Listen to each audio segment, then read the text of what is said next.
Ustadz, apa yang menyebabkan sholat seorang hamba tak diterima oleh Allah?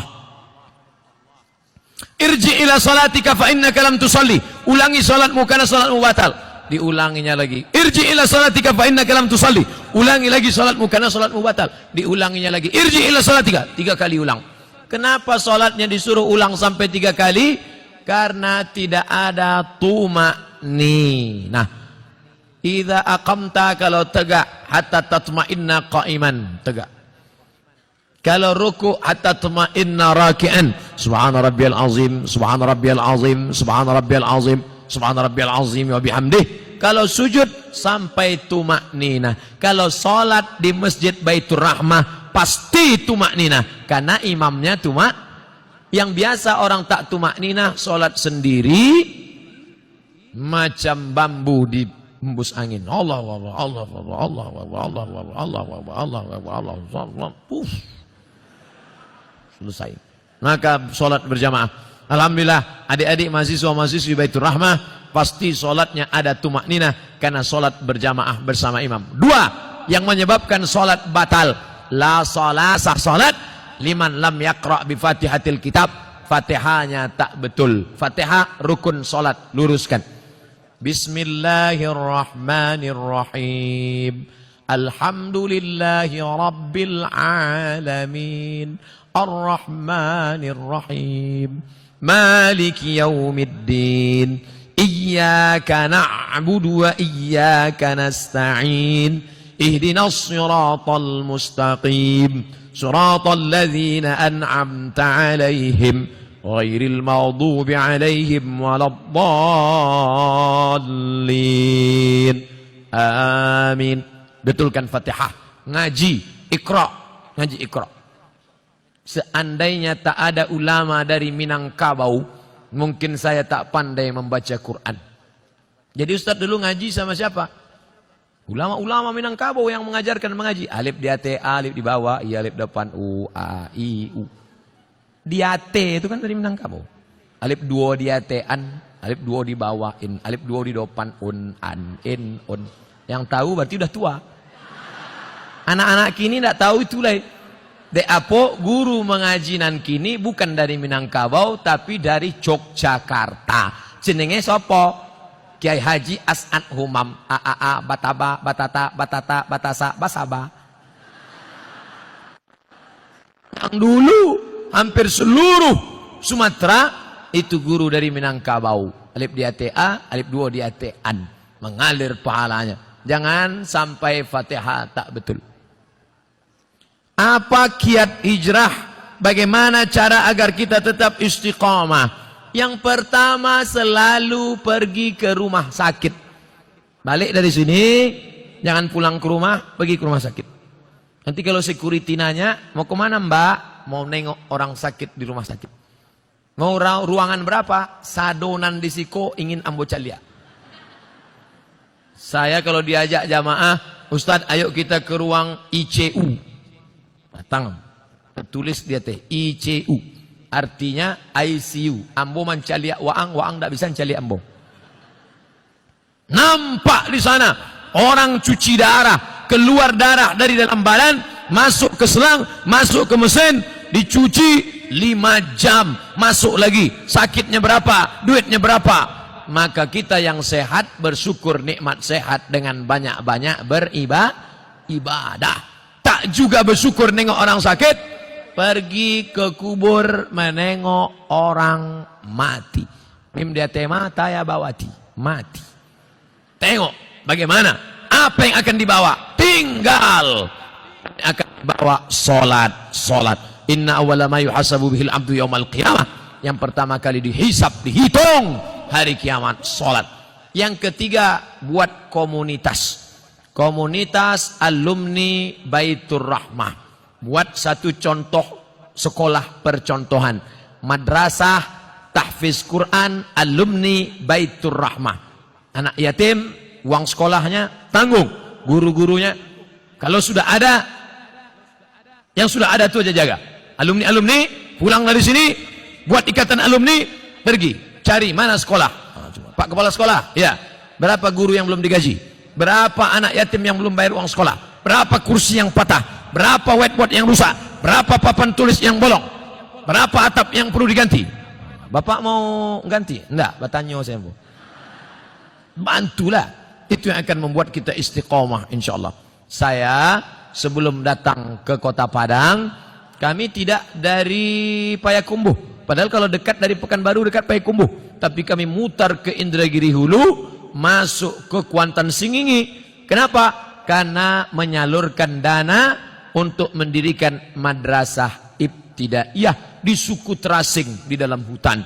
Itulah yang akan menolong di hadapan Allah Subhanahu wa taala. Nah, jadi adik-adik, kawan-kawan, sahabat-sahabat, buat komunitas.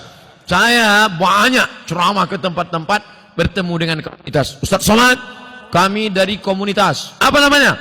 Komunitas Jombloan Sejati. Ustaz, kami dari komunitas. Apa namanya? Komunitas Pensiunan Perusahaan Minyak. Oh. Ini apa? Komunitas Mantan Tatu-Tatu. Isinya orang nan batatu saja. Waduh, tatunya ular kobra. Setelah tua, ketek. Jadi cacing pita. Mantap. Ustaz, kami komunitas. Nama komunitasnya? Komunitas Pejuang Subuh. Tertulis di bawah. Pejuang Subuh. Zuhur ndak tiba. Komunitas Pejuang Subuh. Zuhur kemana? Ndak tahu zuhur. Masjid lain Pak Ustaz. Oh. Apakah memperingati hari besar Islam itu bid'ah? Muharram, Maulid Nabi, Isra Mi'raj, Nuzul Quran. Kalau memperingati Muharram ini bid'ah, maka yang mengundang masuk neraka, yang diundang masuk neraka. Yang paling panas nerakanya yang ceramah. Kalau tidak dibuat Nabi bid'ah. Orang mengaji berpuluh tahun di Makkah, Inyak Canduang, Inyak Jaho, Syekh Sulaiman Ar-Rasuli, Syekh Ahmad Khatib Al-Minkabawi, berpuluh tahun mengaji di Makkah. Ini enggak, jurusnya 5 saya. Kalau tidak dibuat Nabi bid'ah, Maulid Nabi bid'ah, Isra Mi'raj bid'ah, Nuzul Quran bid'ah, Marhaban bid'ah, Barzanji bid'ah, Sayyidina bid'ah, Yasin bid'ah, Tahlil bid'ah. Maka kalau basuh aja orang, bid'ah haram neraka, bid'ah haram neraka, bid'ah haram neraka. Tidak sesimpel itu saudaraku. Bid'ah itu perbuatan yang tidak ada dalilnya. Itu bid'ah. Adapun peringatan menyambut Muharram, itu ngaji. Ngaji. Kita ini pengajian. Isinya tidak ada yang mungkar.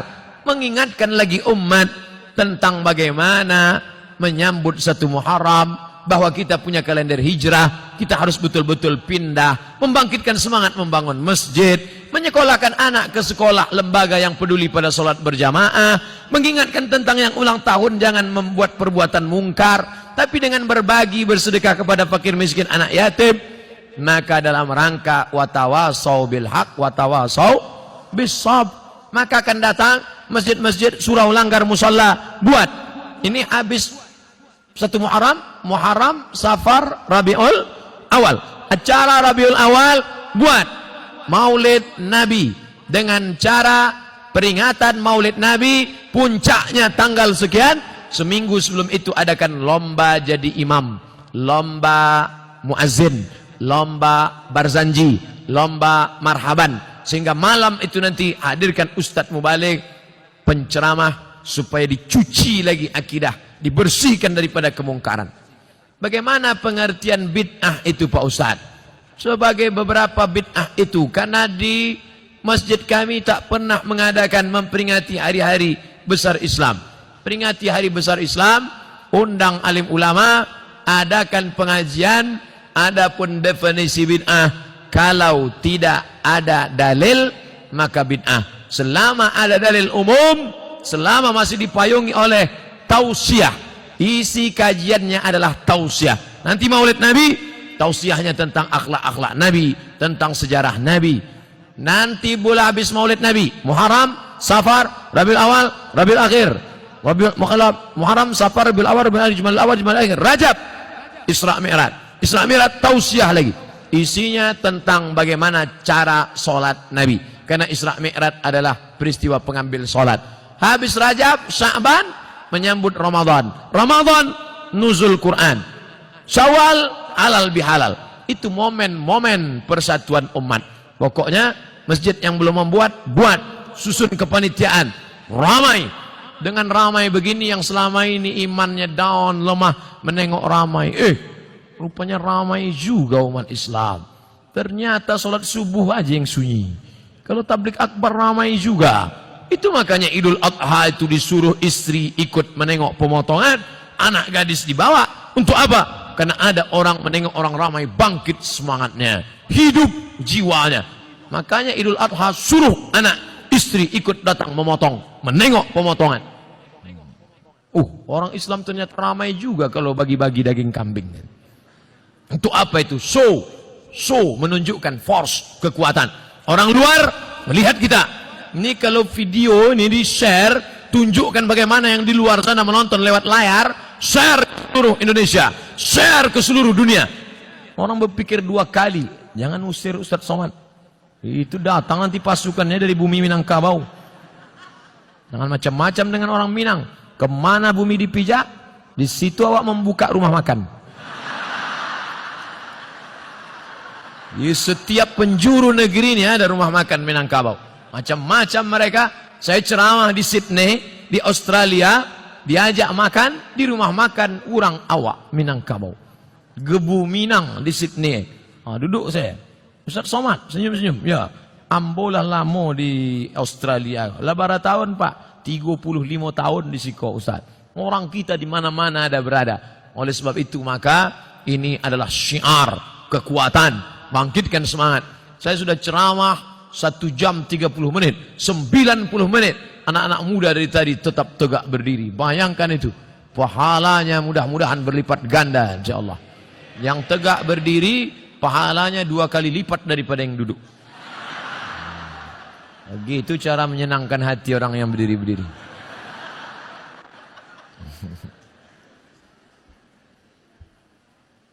Ini 2 yang terakhir. Hamba Allah, alhamdulillah. Karena sekarang banyak hamba setan.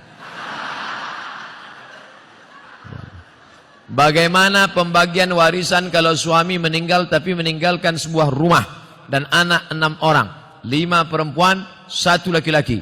Apakah mertua juga mendapat? Mertua tidak dapat. Mertua tak dapat. Saya sampaikan bapak mertua jangan sedih, jangan sakit darah tinggi, bapak tak dapat. Tapi kalau menantu bapak baik, nanti bapak dibaginya insyaAllah. Dah, jelas ya, mertua tak dapat. Harta warisan yang mau menjadi ahli waris tinggal 5 ini saja. Tak ada ahli waris yang lain. Tinggal 5 ini saja. Rumah mau dijual. Berapa harga rumah itu? Biar mudah membaginya 1 miliar. 5 orang perempuan, 1 laki-laki. Laki-laki itu dianggap 2 tambah 5 perempuan. 5 tambah 2 sama dengan 7. Maka duit 1 miliar dibagi 7. Bagilah. 1 miliar dibagi 7, yang laki-laki 2 bagian, yang perempuan 1, 1, 1, 1, 1, 5. Selesai. Mudah cara membaginya. Kalau laki-laki dapat 100, perempuan dapat 50. Lidzakari mithlu hazzil unsayain. Laki-laki dapat 2 kali bagian perempuan. Ustadz, bagaimana cara minta maaf kepada orang yang sudah meninggal dunia? Cari ahli warisnya. Saya mau haji Ustadz Somad. Gimana minta maaf? Cari ahli warisnya. Sudah saya cari tempat tak ada. Kamu ngotot betul utangnya apa? Malu saya ceritakannya Pak Ustadz. Kalau malu gimana saya jawab? Gini Pak Ustadz, waktu SMP dulu makan bakwan 3 bayar 1. Carilah tukang bakwan itu. Cari tempat SMP dulu, rupanya sudah jadi ruko. Keluarganya tak ada? Tak ada.